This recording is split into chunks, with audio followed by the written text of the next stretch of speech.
Pod Paramahamsa Parivrajagacharya Astotashata Sheshimad is Divine Grace A.C. Bhaktivedanta Swami Srila Prabhupada Ki Jai Jam Vishnupad Paramahamsa Parivrajagacharya Astotashata Sheshimad is Divine Grace Srila Bhakti Siddhanta Saraswati Goswami Maharaj Prabhupada Ki Jai Ananta Koti Vaishnava Vrinda Ki Jai Sankirtan Yagya Ki Jai Grantaraj Srimad Bhagavatam Ki Jai Gaura Premanandi Hari Bo.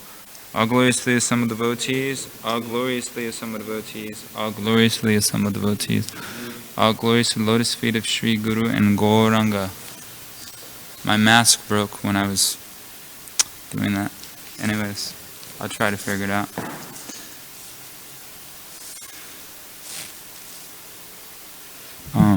I don't have a book actually. I don't have a book.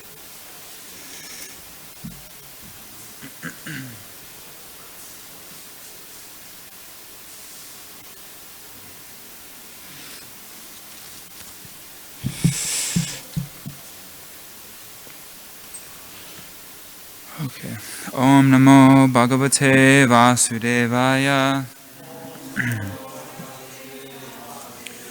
Om Namo Bhagavate Vasudevaya.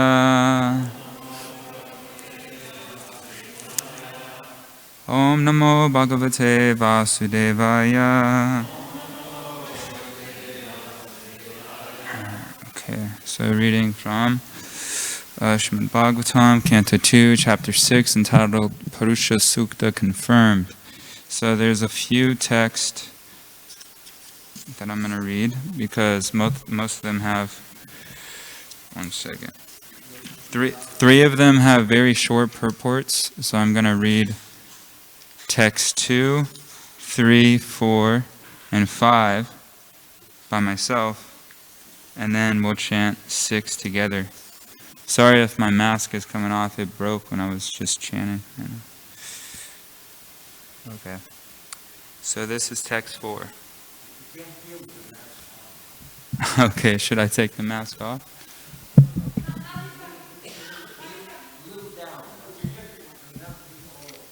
Alright. Thank you. Okay, so like I said, I'll chant these by myself until we get to text 6.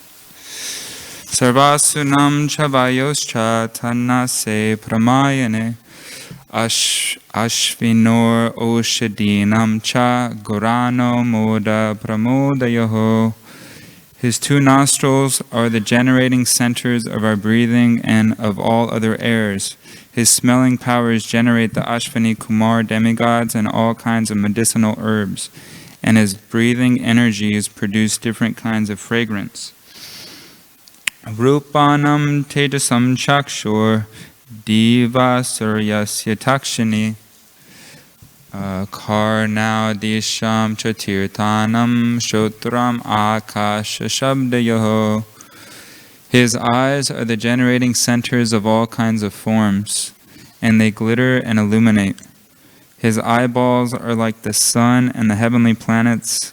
His ears hear from all sides and are receptacles for all the Vedas, and his sense of hearing is the generating center of the sky and of all kinds of sound. Purport. The word Tirtanam is sometimes interpreted to mean the place of pilgrimage, but Srila Jiva Goswami says that it means the reception of the transcendental or the Vedic transcendental knowledge. The propounders of the Vedic knowledge are also known as the Tirtas. Tadgatram vastu saranam sobhagasya chabhajanam tvagasya sparshavayoscha sarvamedasya chaivahi. His bodily surface is the breeding ground for the active principles of everything and for all kinds of auspicious opportunities. His skin, like the moving air, is the generating center for all kinds of sense of touch and is the place for performing all kinds of sacrifice. Purport: the air is the moving agent of all the planets, and as such, the generating centers for promotion to the deserving planets the sacrifices, are his bodily surface and are naturally the origin of all auspicious opportunities. Roman yudbijagatinam yerva yagyastu samvritaha keshasmashu nakanyasya shila loba bravidyutam shila loha bravidyutam. The hairs on his body are the cause of all vegetation, particularly of those trees which are required as ingredients for sacrifice. The hairs on his head and face are reservoirs for the clouds, and his nails are the breeding ground for electricity, stones, and iron ores. Purport: the polished nails of the Lord generate electricity, and the clouds rest on the hairs of his head. One can therefore collect all sorts of necessities of life from the person of the Lord, and therefore the Vedas affirm that everything that is produced is caused by the Lord. The Lord is the supreme cause of all causes. So we'll chant this one together. It's a short verse. Bahavo lokapalanam prayashak shemakarmanam. That's the whole verse. Yeah. Bahavo lokapalanam prayashak shemakarmanam. Please chant.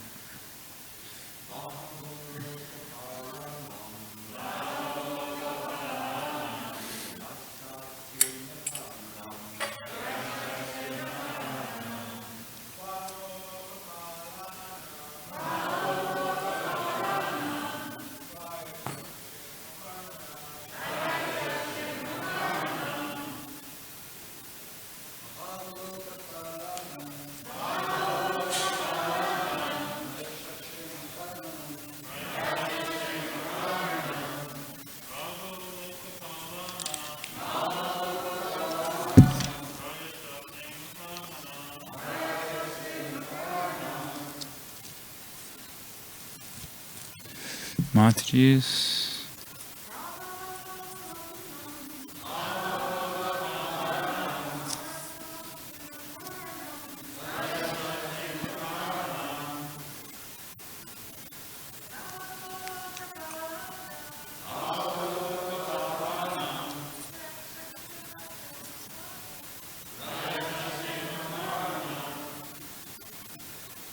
Anybody else?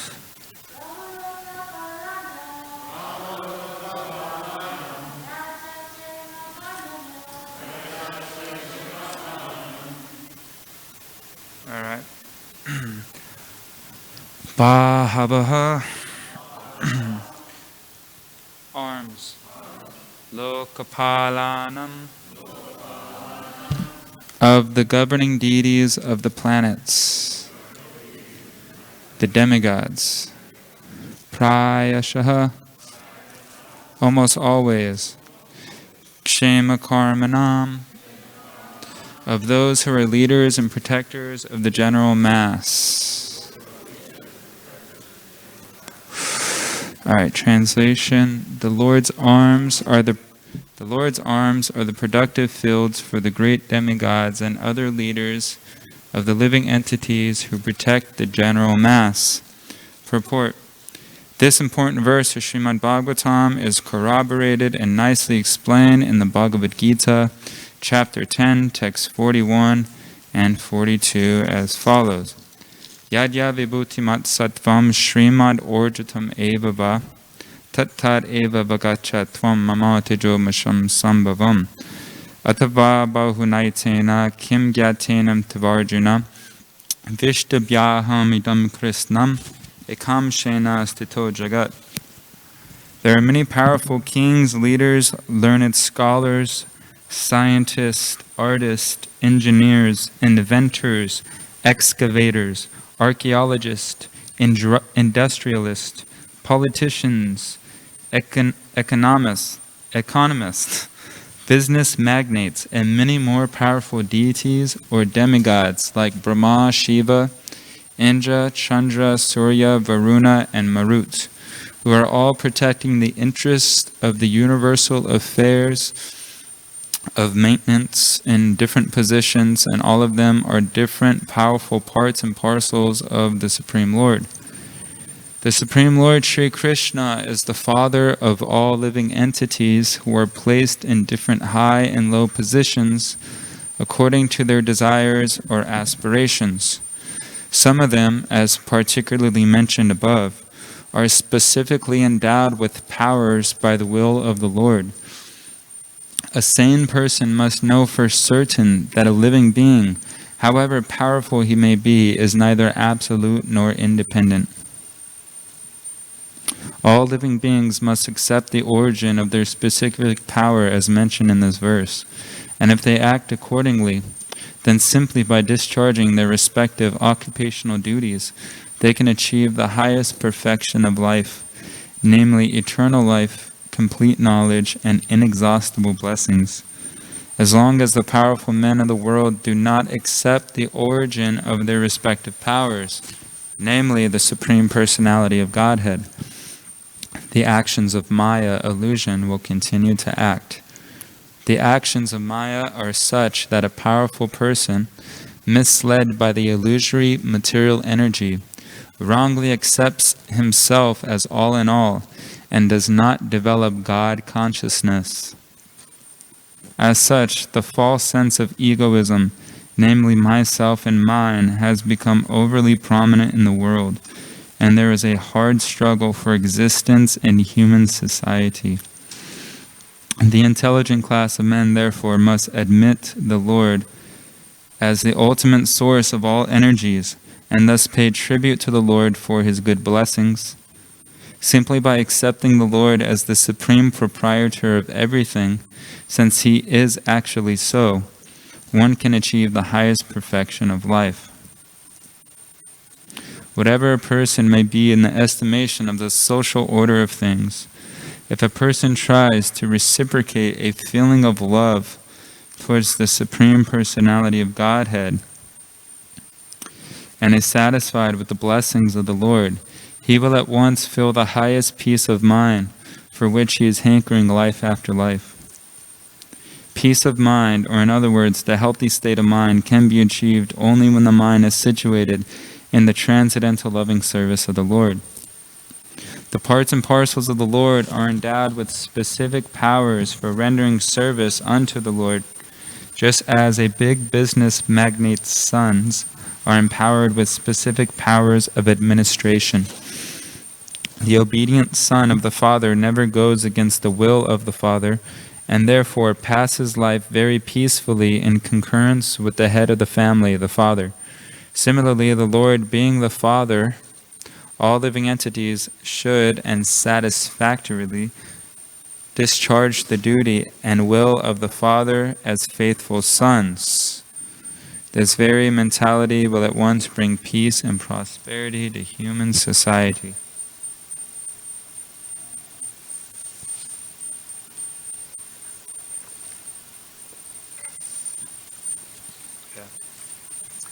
Om Jnanatamyandasya Gyananjana Shalakoya Chakshu Unmilitamina Tasmai Shri Gurave Namaha. Namo Om Vishnubhadaya Krishna Prasthaya Budale Srimate Bhaktivedanta Swaminiti Namane Namaste Saraswati Devi Gauravani Pracharine Nirvishesha Shunyavadi Pashtatadi Shatarine Jai Shri Krishna Chaitanya Prabhu Nityananda Shri Advaita Gadadhar Shri Vasadi Gaura Bhaktivinoda Hare Krishna, Krishna Krishna, Hare Hare, Hare Rama, Rama Rama, Hare Hare. Vanchakalpatarubhishta kripasindhi evacha patitanam pavanibhyo Vaishnavibhyo namo namaha. So I'll just read this verse one more time. Bahavo lokapalanam prayashakshema karmanam. The Lord's arms are the productive fields for the great demigods and other leaders of the living entities who protect the general mass. Alright, Hare Krishna. Thank you for coming today and allowing me to speak for my own purification. So, our philosophy is Krishna is everywhere. He is in and between every single atom at all times for eternity. And He is everything. He's the source of everything. And He's first of all the source of the material cosmos. He's the source of this universe. He enters in this universe as the different Garbhodakshaya Vishnu, Kshirodakshaya Vishnu, Paramatma. And He simultaneously is this universe. This universe is Krishna. It's the Virat Rupa. And simultaneously, He's not of this universe. He's in the spiritual world enjoying pastime. So this is the inconceivable potency of the Supreme Personality of Godhead. Can everybody hear me okay? Yeah? Alright. So the Vaishnavas, with this understanding, we want to dedicate our body, our words, our mind, and our very life to serve Krishna. In one of these verses, it explains how, which one was it? Well, first of all, His eyes are the generating centers of all kinds of forms, and they glitter and illuminate. His eyeballs are like the sun and heavenly planets. In Bhagavad Gita, we understand the moon and the sun are Krishna's eyes. His ears hear from all directions. So the sun and the moon are constantly existing within the universe. All energy in this universe is coming from the sun, which is the eye of Krishna. And Krishna hears from all sides. So Krishna hears everything, not only the vibrations that come out of our mouth, but He hears our thoughts, and He knows what's going on in our mind. So we want to please Krishna not by only our bodily activities and the words that we speak. The Bhagavad Gita explains the words in the mode of goodness, right? Those that are satisfying to hear, those that are beneficial for the listener, those who recite Vedic mantras or the Vedas. These are all austerities of speech. But we also want to please Krishna with our thoughts, the way that we think about devotees, our motivation behind our service, not just a mechanical act. If somebody was submerged in the ocean and they're in water, water is all around them, they're completely submerged. But if somebody in that position thinks that water doesn't exist or can't perceive the water that's in front of them, that person is an illusion, right? He's not seeing things for what they really are. So in the same way, although God's energy is everything and all around us, those who are not able to understand that means that they're not seeing reality for what it really is. They're in illusion, or they're in Maya. And this is a point I want to bring up. In the 11th chapter of the Bhagavad Gita, the Virat Rupa, text 47 and 48, and text 52 and 53. Now listen carefully, because it's a very interesting point, okay? Text 47. This is after the Supreme Personality of Godhead revealed to Arjuna the universal form. So he's saying, the Supreme Personality of Godhead is saying here, "My dear Arjuna, happily have I shown you by my internal potency this supreme universal form within the material world. No one before you has ever seen this primal form, unlimited and full of glaring effulgence." Now pay attention to this next verse, okay? "O best of the Kuru warriors, no one before you has ever seen this universal form of mine." That's one. No one before you has ever seen this universal form of mine. "For neither by studying the Vedas, nor by performing sacrifices, nor by charity, nor by pious activities, nor by severe penances can I be seen in this form in the material world.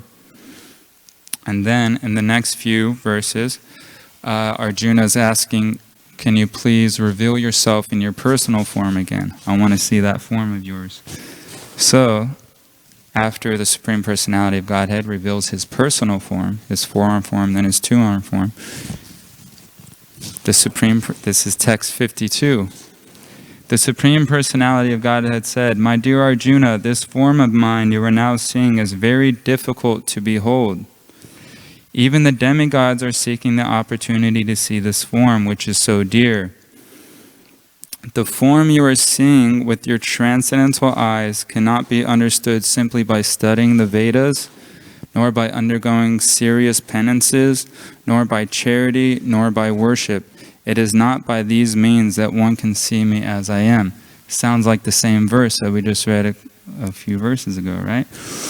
So the fact is, Sarvasya chaham hridi sanavisto matyar gyanamam pohanam cha, that Krishna is giving us remembrance, knowledge, and forgetfulness.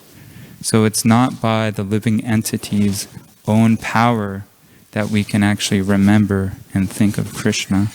It's by Krishna's mercy. It's by him giving us the blessings to remember him. And this is what's explained, how it says, okay, it is not by these means that one can see me as I am. So how does one actually see him? That's the next verse. My dear Arjuna, only by undivided devotional service can I be understood as I am. Undivided devotional service, standing before you, and can thus be seen directly. Only in this way can you enter into the mysteries of my understanding. And in the bottom of the purport, Prabhupada quotes the verse from Shvetashvatara Upanishad, Yasya deve prabhaktir yata deve tata guru tasyaiti katita hyarta prakashante mahatmanaha. One who has unflinching devotion for the Supreme Lord and is directed by the spiritual master, in whom he has similar unflinching faith, can see the Supreme Personality of Godhead by revelation. That's why we pray, Om Jnanantimandasya Gyananjana Shalakoya. The spiritual master is opening our eyes with the torchlight of knowledge. He's revealing God to us. So although God is everywhere and He's everything, we are not able to understand that. It's not a forced affair. It is given to us as a gift of as revelation. God reveals that to us by Him being pleased with us through undivided devotional service. Premanjana Churita Bhakti Vilochanena Santa Sadaiva Hridiyesha Vilokayanti Yam Shamasundam Achinta Ganasarupam Govindam Adipurusham Tamaham Bhajami.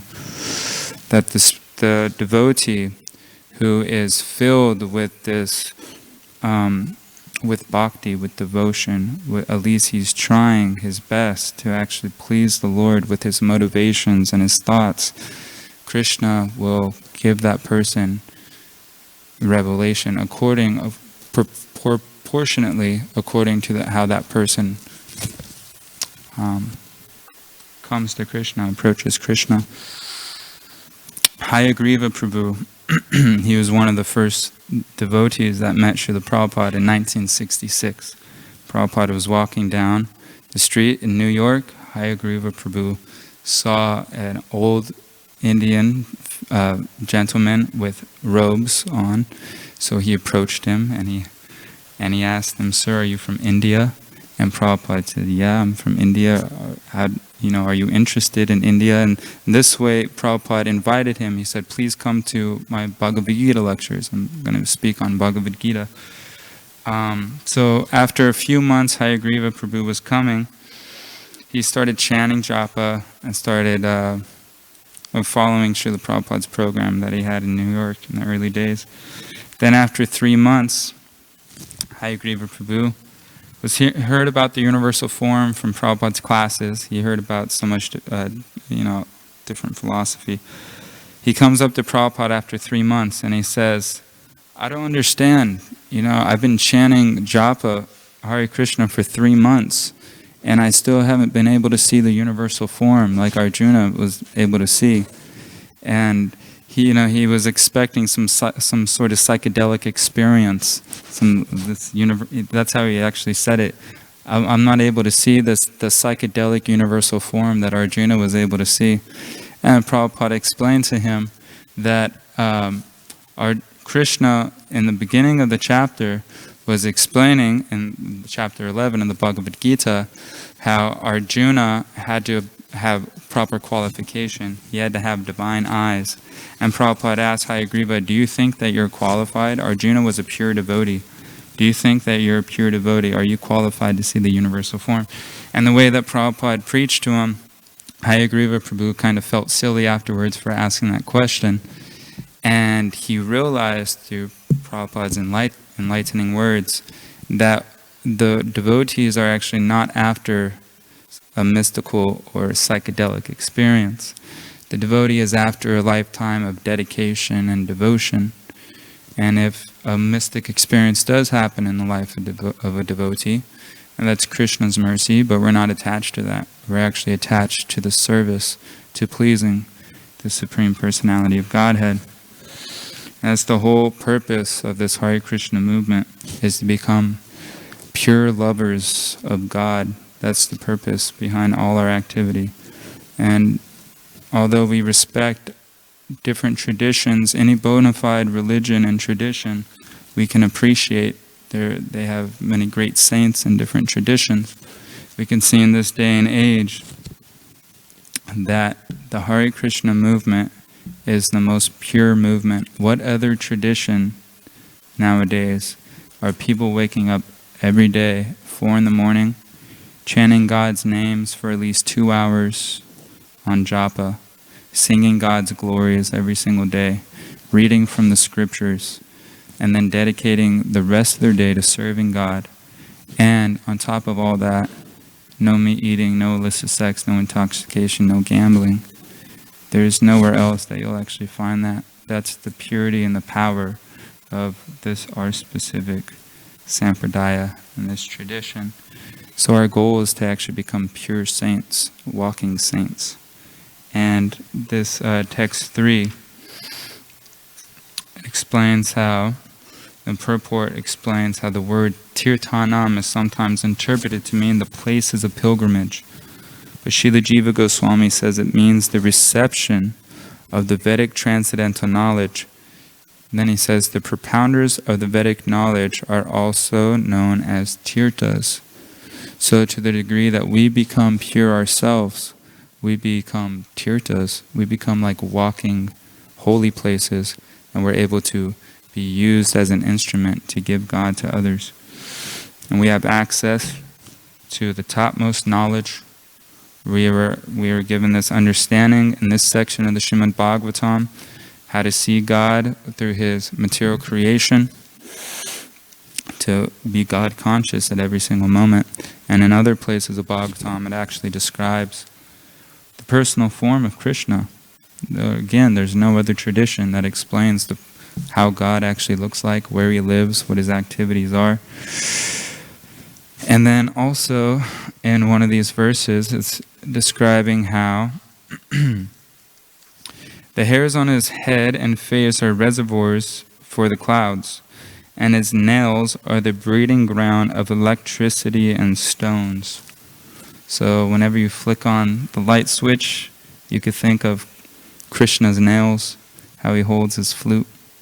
Whenever you see a stone, it's Krishna's nails. So there's ample opportunity to remember Krishna. Yeah, in other parts, just throughout Srila Prabhupada's books, and also this purport also, he reminds us how we are completely dependent. We actually have our only independence is, do we want Krishna or do we want Maya? That's basically our only independence. And if we want Maya, then Krishna actually gives us the power to forget Him. It's not even by our own power that we can forget Krishna. It's by our desire. He reciprocates with our desire. And similarly, like I was saying, if we want to remember Him, we can't do that with our own power. And Prabhupada also explains here that, okay, I wanted to make one point.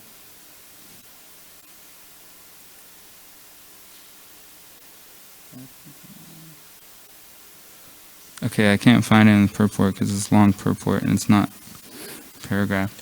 But basically he's explaining that one must admit, oh here it is, one must admit the Lord as the ultimate source of all energies, and therefore must admit the Lord as the ultimate, and thus pay tribute to the Lord for his good blessings. So this understanding that everything's coming from God, everything is the blessing of God. I just read 1 or 2 days ago a Dandavats article by His Holiness Giriraj Swami. It's a short one, but I'll just read it because it's related to this. Giriraj Swami, this is what he says. If we are at all aware of how dependent we are on God for the air we breathe, the water we drink, the food we eat, on our very ability to eat and drink and breathe, to think and feel and will, to walk, talk, and sense, we will feel grateful and want to reciprocate God's kindness. We will want to do something for Him, who has done and continues to do so much for us. We often take things for granted until we lose them. And then he gives this example that he uses his right hand to chant on meditation beads. And one morning I found that I had severe arthritis pain in my hand and could no longer use it for chanting. I had taken the use of my hand for granted, but when I lost its use, I resolved to never take it for granted again and to always use it in the best way in God's service. Just the fact that we can even see and speak is such a miracle. I remember my spiritual master was saying that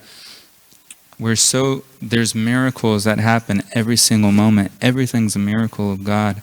But we're so used to the miracles that we become callous to them and we take them for granted. On a couple of occasions, the Nectar of Instruction explains how we should have 6 loving exchanges with the devotees. And we should give gifts in charity, accept charitable gifts, give prasadam, accept prasadam, reveal our mind in confidence, and inquire confidentially. At least on a couple of occasions, Prabhupada said that these 6 loving exchanges should be exchanged between the Vaishnava and Krishna. Krishna is giving us gifts, and we give him gifts back. He gives us prasadam, and we offer him food. And we can reveal our mind to the Supreme Personality of Godhead. Prabhupada was saying in Vrindavan, in the opening of Krishna Balaram Mandir, that if you're going through any trouble or whatever, emotionally or mentally, you go to Krishna Balaram, you stand in front of the deities, and you say, "My dear sirs, this is my problem. Can you please help me?" So you can reveal your mind and inquire confidentially your relationship with Krishna. And in today's purport also, Prabhupada's explaining how the different occupations in human society, it doesn't really matter what occupation you are, as long as you realize that everything's the property of God and you try to serve Him, you can achieve the highest perfection of life. So it doesn't really matter what service, what ashram, what position, what gender you are, as long as you're trying to serve with sincerity, Krishna enjoys that the most. And I had a small realization of this lately, maybe like a month or a month and a half ago. We were distributing books all day, every day, and for long hours at schools. And after a while, after like 3 weeks of that, I didn't even feel like a devotee. It sounds kind of contradictory. Like you would expect, like, well, I'm doing a lot of service, so I must feel like bliss. Yeah, it was blissful. It was fun, and but after a while, it was just like I didn't really have time to read, and we had to cut down our sadhana in the morning because we were getting more books out. And after a few weeks, I felt like a salesman, And I would just wake up, I'd chant my rounds, and then I'd just sell books all day. And I'd go back to the van, take prasadam, take rest, and do it again the next day. And a lot of times there's this kind of like hype that, book distribution is the topmost service, which in one sense it is. Prabhupada emphasizes that a lot. But one time after those few weeks, I came to a temple and I just saw a simple pujari who lives at the temple and it just does his simple service. And I appreciated that devotee so much, because here is this person who's actually a devotee. He's actually Krishna conscious. And I know that I should actually be like him. Our main service is not the form of the service itself. Our main service is to actually love God. We become pure devotees. That's our main top priority. So we should arrange our life in such a way and do the necessary so that we actually have time to focus on that and to intensify and zero in on your motivation behind all your actions. If you can imagine someone, if you arrived at the airport, for example, and someone was going to pick you up from the airport and bring you back to the temple. I'm just going to give you two scenarios so you kind of understand where Krishna's coming from. Someone picks you up and he brings you back to the temple. He doesn't talk to you the whole time. And he's kind of even maybe even a little angry that he had to pick you up. Okay, you appreciate he got the job done. You're back at the temple. But it was kind of a weird, unpleasant experience. But okay, I appreciate him for picking me up. But another scenario is if someone picks you up and he greets you lovingly and he hugs you and he's happy to see you and he's happy that you're back and you're driving in the car and he's speaking to you and he's asking how you're doing and how was your trip. It's such a better experience. Both of the scenarios got the job done. You got back to the temple, but the second scenario was so much more pleasing to the heart. So I could distribute a billion books, or we could do so many pujas or whatever, make a bunch of life members. That's awesome, you got the job done. But what really pleases Krishna is the love behind it. That's the special ingredient. Prabhupada is explaining that we should be satisfied with the blessings of the Lord, understanding that everything's a gift from Krishna, whether it's happiness, depression, obstacles, smooth sailing, everything's a blessing and a gift from Krishna. And not to get caught up in trivial matters, speaking of gossip about others, or politics, whether it's within the world or within our own Vaishnava community. These are things that don't matter really, because they don't last. The only thing that lasts is our relationship with Krishna and our interactions with the Vaishnavas, our relationship with the holy name. And Jajumna Swami has written many books, Diary of a Traveling Preacher. I haven't read all of them. I've read parts of many of them, and it's always exciting and awesome. But the first book he actually published was not about his travels. It was about one of his disciples named Raj Leela Mataji. She was 16 when she joined the movement. She was at a subway station and she saw the devotees distributing books. She was attracted by their sincerity. So she went up to them, got a book, read it. Long story short, she joined the temple when she was 16. This was in 1991. She knew that she had a terminal illness, that she was going to die, leave her body in a few years.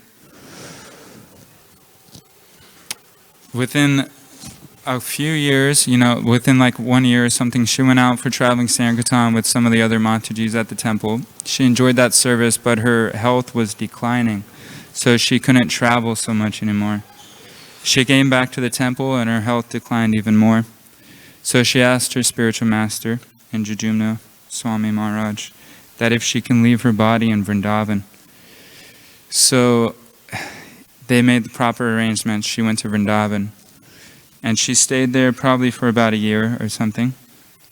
And as she got more and more sick, different gurus went and saw her. Tamal Krishna Goswami Maharaj was there. Giriraj Swami was there. And Indrajumna Swami was busy at the time. He was on the other side of the world doing some preaching tour. She was getting more and more sick.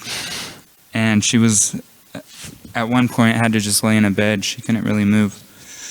Her only desire was that her spiritual master would come there at the last moment, last few days of her life, and instruct her how to leave her body properly. From the devotees that were with her, she herself kept a diary where she wrote notes. The devotees that were with her, as well as the different gurus that would visit her, they all had different. Within this book that Indrajumna Swami compiled, you can read about what they're saying about this devotee of Raj Leela Mataji. The last few days of her life, she prayed to Krishna that somehow her spiritual master would arrive.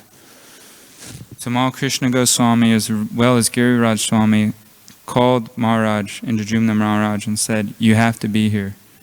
She wants you here so bad." So he flew across the world to be there in her last days.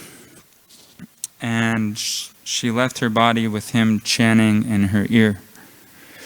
So when you read the book, you'll read how all these different senior devotees were 100% convinced that she went back to Godhead. Because here was a person who had no position. She was not famous or popular amongst the devotees.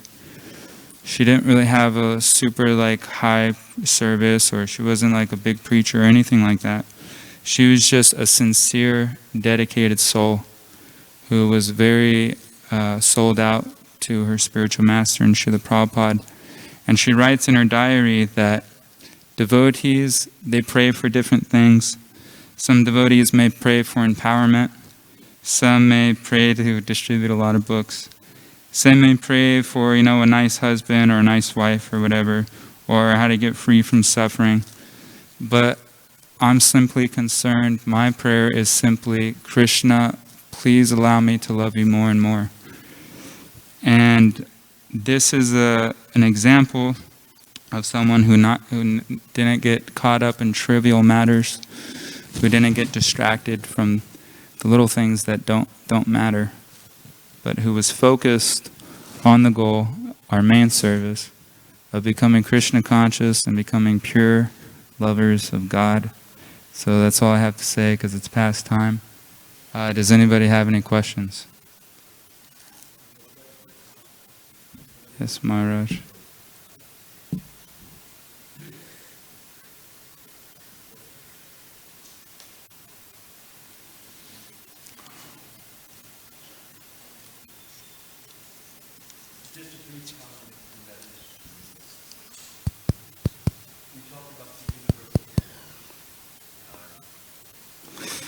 You talked about the universal form. Thank you very much. But many people don't know that Krishna manifested himself in several universal forms. Would you like to talk about that rather than me mentioning it? We'd like to hear from you. You want me to? Yeah. Okay. Krishna manifests the universal form in different ways and at different times. When he was just a little baby, Mother Yashoda wanted to see if Krishna had dirt in his mouth. And he opened his mouth, and she looked in it, and she saw dirt, but the whole universal dirt. She saw stars, and she saw comets, and she saw so many different things. Now, these universal forms are sometimes different. They don't necessarily show the same thing at all times. Advaita Acharya, during the time that Lord Chaitanya manifested himself as Krishna, Lord Chaitanya asked him what he would like to see. And Advaita Acharya said, "What I would like to see is your universal form." And he did just that. He manifested it. During the time when Krishna went to visit the Kurus, to try to make peace when there was tried to make a negotiation so that there would not be the Kurukshetra war. He went there and he visited, and he saw that Duryodhana was very frisky and he was also very offensive, and he was going to even do some very terrible thing. So Krishna manifested at that time his universal form so that Duryodhana could see that he is the true manifestation of that form that Duryodhana would recognize as being the greatest, because the impersonalistic type of people look to the universal form, whereas the devotees, they just want to see a very simple, loving, sweet, huggable form, and they feel very, very sweet, very comfortable in that form. So what did Duryodhana say? He said, it's all magic. It's just magic. All of our magicians can do the same thing. Oh yeah, sure. Anyway, they were planning to hurt Krishna. They didn't get very far. He just walked right out. That was the end of the whole thing. But you can just see how obstinate, how recalcitrant he was to want to make peace. He wanted to make lots of the fire of war. That's all he wanted, because his nature was passionate and ignorant. So we can learn from that. And what did Krishna do ultimately? You can tell. What did Krishna do ultimately to the Kurus? What was the result of that war? He annihilated all. A little louder. What? He annihilated all of them. Yeah, exactly. There were only 5 people left. And Duryodhana was not one of them. He got his thigh broken and he died at the same time. So we shouldn't mess with Krishna. Krishna is unbeatable, he's invincible, he's invulnerable, and he's everything great and glorious that we can imagine and not imagine. Thank you very much. Jai Granth Raj Srimad Bhagavatam ki jai, Srila Prabhupada ki jai, Hare Krishna.